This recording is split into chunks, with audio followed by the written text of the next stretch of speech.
જય શ્રી કૃષ્ણ મિત્ર, સ્વાગત છે તમારું મમ્મીની રસોઈમાં। આપણે ચાટ પૂરી ને મસાલા પૂરી ને દહીં પૂરી એવી તો બનાવતા જ હોય ને ખાતા જ હોય। આજે આપણે નવી રીતે બનાવશું બાસ્કેટ ચાટ પૂરી। બાસ્કેટ ચાટ બનાવવા માટે આપણે આ 2-3 બટેટા બાફીને લીધા છે, નાના કટકા આવી રીતના કરી લીધા છે। આ મેંદાનો લોટ લીધો છે 1 વાટકો। આ બાફેલા ચણા છે, સવારના પલાળી રાખ્યા હતા। તમારે મગ નાખવા હોય, કાબુલી ચણા નાખવા હોય તોય તમે એમાં નાખી શકો। આ શેકેલું જીરા પાવડર છે, આ મીઠું દહીં છે, આ સેવ છે, આ ગોળ છે, આપણે ગોળ આમલીની ચટણી કરશું। આ સંચર પાવડર છે, આમચૂર પાવડર છે, આપણે ચટણી ઘટ કરવા માટે આરાનો લોટ લીધો છે 1 ચમચી। આ દાડમ છે ને આમલી છે આપણે ચટણી બનાવવાની। બાસ્કેટ બનાવવા માટે આપણે આ મેંદાનો લોટ છે એ આપણે બાંધી લેશું। એમાં થોડુંક આપણે નિમક નાખશું ને તેલ નાખશું મોણ માટે।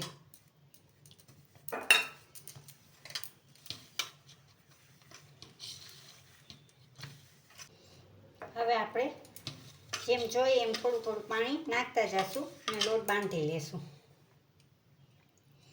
આપણે આ બાસ્કેટ બનાવવાનો લોટ બહુ કઠણ નહીં કે બહુ ઢીલો નહીં, એ રીતના બાંધવાનો છે। હવે આપણો આ લોટ બંધાઈ ગયો છે, એને 5-10 મિનિટ આપણે ઢાંકીને રહેવા દઈએ। હવે આપણે આ ગ્રીન ચટણી બનાવી લેશું। આપણે આ કોથમીર બધું સુધારેલી લીધું છે ધોઈને, મરચાં, આદુ, સિંગદાણા બધું આપણે ભેગું કરી જ લીધું છે।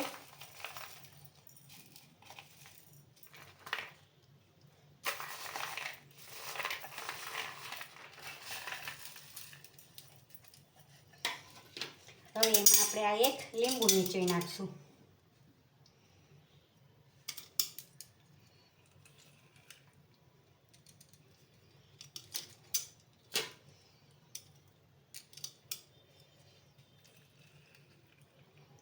હવે એને આપણે પીસી લઈએ। હવે આપણી આ ગ્રીન ચટણી બની ગઈ છે, એને આપણે કાઢી લઈએ બાઉલમાં। હવે આપણે આંબલીની ગોળની ચટણી કરી લઈશું। આ બધી આંબલી આપણે નાખી દીધી છે એમાં। હવે આપણે પાણી નાખશું એમાં।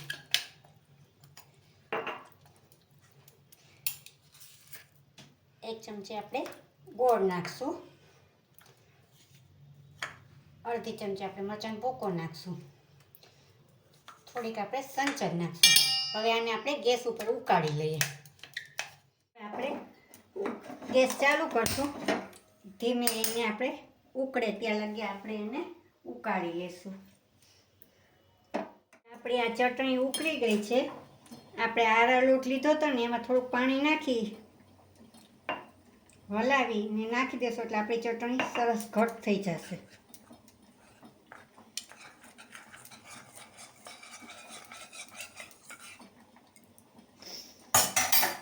આપણે એમાં નાખી દઈએ, આપણી ચટણી સરસ ઘટ થઈ જશે। જો થઈ ગઈ ને, હવે એને આપણે ગાળી લઈએ। ગેસ બંધ કરી દીધો। આપણે એને આવી ગળણી હોય એમાં ગાળી લેવાની, કોઈ પણ ગળણી હોય આપણી પાસે, ઘી ગાળવાની, ચા ગાળવાની। હવે આપણે બાસ્કેટમાં ભરવાનો મસાલો આપણે બનાવી લઈએ। આ બટેટા બાફ્યા એ નાખી દઈશું, આ ચણા નાખી દઈશું, આમચૂર પાવડર છે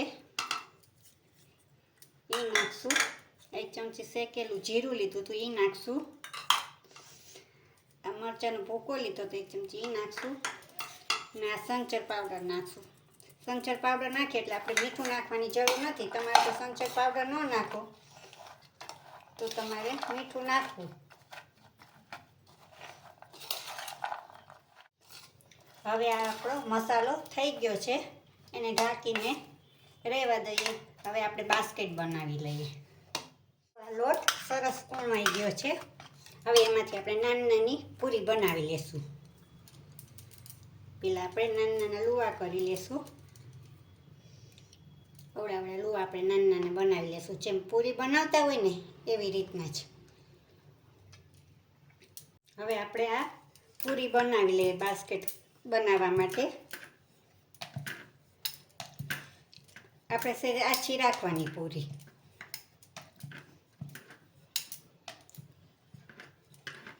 અવળી પૂરી આપણે કરી લેવાની, બહુ જાડી નહીં કે આછી નહીં, જેમ બને એમ આછી જ રાખવાની ચોકે. હવે ફૂલે નહીં એના માટે આપણે અને કાકા પાડી લેવાના ચાકેથી કે ગમે ત્યાંથી. હવે આ એક વાટકી લઈએ, એને આપણે ચારેકોર તેલ લગાડી દઈશું. હવે આ પૂરી છે આપણે એની ઉપર રાખી દઈશું.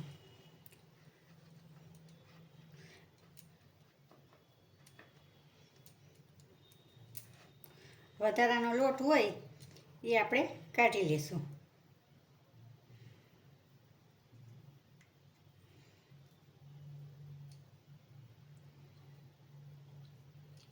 આમ આપણે બધી કોથી કરી લેવાની.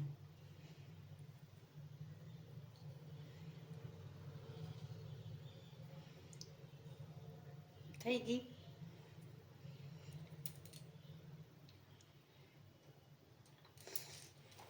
હવે અહીંયાથી આપણે બાસ્કેટ જેવો શેપ દઈ દઈશું.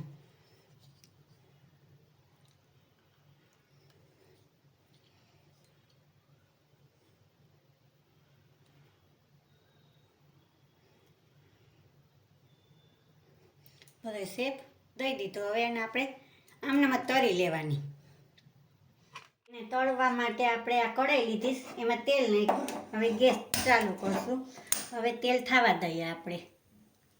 આપણે આ લોટ નાખીને જોઈએ, આપણું તેલ થઈ ગયું છે, લોટ ઉપર આવી ગયો છે. હવે આપણે આ બાસ્કેટ તળી લઈએ.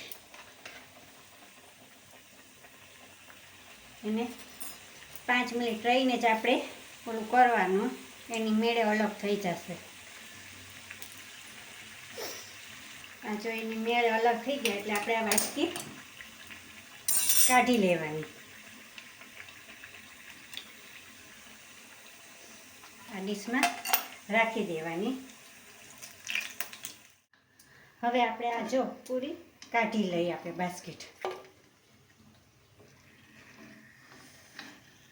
તમારે ઘરે બાસ્કેટ ન બનાવવું હોય તો આવી રીતના બહારેય મળે છે, તમે બહારથી પણ લઈને કરી શકો. મેં તો બેય કર્યા છે, બહારનાય લીધા છે ને ઘરે બનાવ્યા છે, બેયનો યુઝ કરું છું હું.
હવે તૈયાર છે આપણી બાસ્કેટ ચાટ પૂરી.